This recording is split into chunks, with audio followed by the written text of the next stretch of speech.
नमस्कार, आप देख रहे यूपी तक और आपके साथ मैं हूं सुषमा। लखीमपुर मामला और गर्माता जा रहा है। पोस्टमार्टम रिपोर्ट आने के बाद और ज्यादा ये मामला गंभीर हो गया है। कई और सवाल इस पर उठने लगे हैं। दरअसल इस पोस्टमार्टम रिपोर्ट में कहीं पर भी गोली लगने की कोई बात नहीं कही गई है और ये कहा गया है ज्यादातर केसेस में कि गंभीर चोटें आई हैं जिसकी वजह से जान गई है। और इस पर अब सवाल उठाए गए हैं किसानों के परिजनों की तरफ से।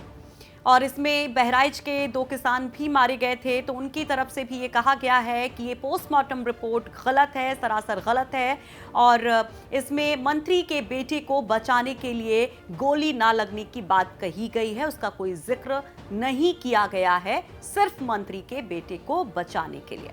जरा सुनिए। उनके कान से गोली बज के उनकी मृत्यु हुई है, तो ये झूठी पोस्टमार्टम की रिपोर्ट क्या दिखाती है? क्या दिखाती है झूठी रिपोर्ट? किस डॉक्टर ने बनाई है? इस डॉक्टर के ऊपर भी पर्चा होना चाहिए कि नहीं होना चाहिए? आप इधर से गोली लगी और आप प्रशासन यहाँ पे दबाव डाल रहा है कि अंतिम उनका संस्कार कर दिया जाए। कैसे संस्कार होने देंगे भाई हम? क्या इंसाफ मिलेगा? झूठी रिपोर्टें बनेंगी, ये डेमोक्रेसी है? हमें तो आप नहीं रोक सकते बोलने से।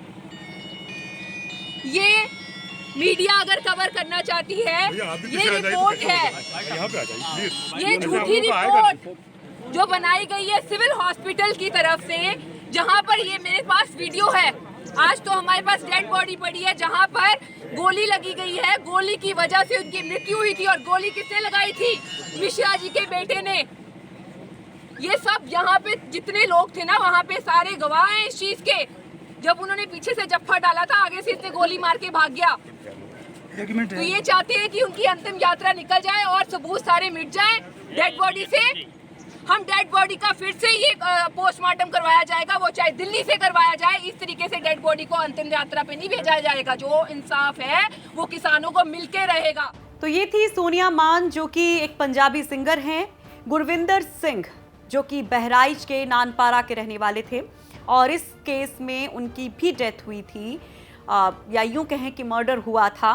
तो उनको लेकर ये सवाल उठाए गए कि उनकी डेड बॉडी पर गोली का निशान है, फिर भी पोस्टमार्टम रिपोर्ट में उसको दिखाया नहीं गया है। और साथ ही साथ कुछ अगर आप देखें इस पोस्टमार्टम रिपोर्ट को और जो बयान दिए गए उसमें विरोधाभास को, तो विरोधाभास जो पत्रकार इस केस में मारे गए उनके परिजनों और इस पोस्टमार्टम रिपोर्ट के बीच में भी देखने को मिला। ਜਿਹੜਾ ਕਿ ਸਾਡੇ ਮੁੰਡੇ ਨੇ ਗੋਲੀ ਲੱਗੀ ਹੈ ਤੇ ਸਟੈਨੀ ਦੇ ਮੁੰਡੇ ਨੇ ਮੋਨੂ ਨੇ ਜਿਹੜਾ ਕਿ ਉਹਨੂੰ ਗੋਲੀ ਮਾਰੀ ਹੈ ਤੇ ਉਹਦਾ ਇਨਸਾਫ ਸਾਨੂੰ ਮਿਲਣਾ ਚਾਹੀਦਾ। ਤੇ ਬਾਕੀ ਸਾਰੇ ਪੋਸਟਮਾਰਟਮ ਰਿਪੋर्ट ਵੀ ਜਿਹੜੀ ਇਹਨਾਂ ਨੇ ਗਲਤ ਦਿੱਤੀ ਹੈ ਤੇ ਉਹਦਾ ਸਾਨੂੰ ਇਨਸਾਫ ਮਿਲਣਾ ਚਾਹੀਦਾ। रमन कश्यप नाम के पत्रकार इसमें मारे गए थे और जब हमारे सहयोगी ने उनके परिजनों से बात की थी तब उन्होंने ये कहा था कि उनके हाथ पर गोली लगी थी। अब इस रिपोर्ट में उनके भी अगर पोस्टमार्टम रिपोर्ट को देखें तो कुछ ऐसा जिक्र नहीं किया गया है, तो सवाल यहाँ पर भी उठते हैं। चलिए अब आपको बता देते हैं कि इस पोस्टमार्टम रिपोर्ट में क्या कुछ कहा गया है। इन चाहे चारों किसानों की बात की जाए या बाकी 4 अन्य लोग जो हिंसा में मारे गए थे उनकी बात की जाए। लवप्रीत सिंह के पोस्टमार्टम रिपोर्ट में कहा गया है कि इनके शरीर पर चोट के कई ऐसे निशान मिले हैं जो अमूमन घिसटने की वजह से होते हैं और मौत के पीछे की वजह शॉक और हैमरेज को बताया गया है। नक्षत्र सिंह की रिपोर्ट भी कुछ ऐसी ही बताई गई है जिसमें कहा गया है कि उनको गंभीर चोट आई थी जिसकी वजह से उनकी जान गई है। हैमरेज और मौत से पहले कोमा में जाने की बात भी कही गई है रिपोर्ट में। और रिपोर्ट में पता चला है कि शरीर की घसीटने की वजह से ये चोटें आई हैं।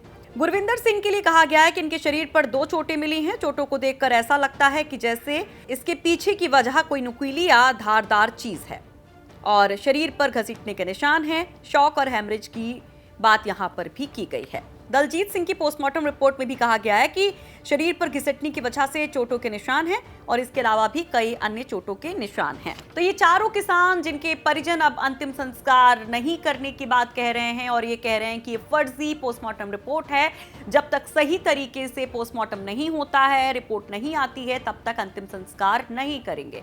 तो उन चारों के बारे में हमने आपको बताया कि इनकी पोस्टमार्टम रिपोर्ट में क्या कुछ कहा गया है। इसके अलावा जो 4 और लोग इसमें मारे गए थे जब हिंसा हुई थी, जिसमें 3 बीजेपी कार्यकर्ता बताए जा रहे हैं और एक पत्रकार, तो उनकी रिपोर्ट में ये कहा गया है कि इनकी पिटाई की वजह से, पूरी तरह से इनको पीटा गया था, इस वजह से जान गई। और यहाँ पर भी गोली का जिक्र नहीं। एक बार फिर से ये बात हम यहाँ पर इसलिए दोहरा रहे हैं क्योंकि इसी को लेकर सवाल सबसे ज्यादा है कि वहां पर फायरिंग भी की गई थी।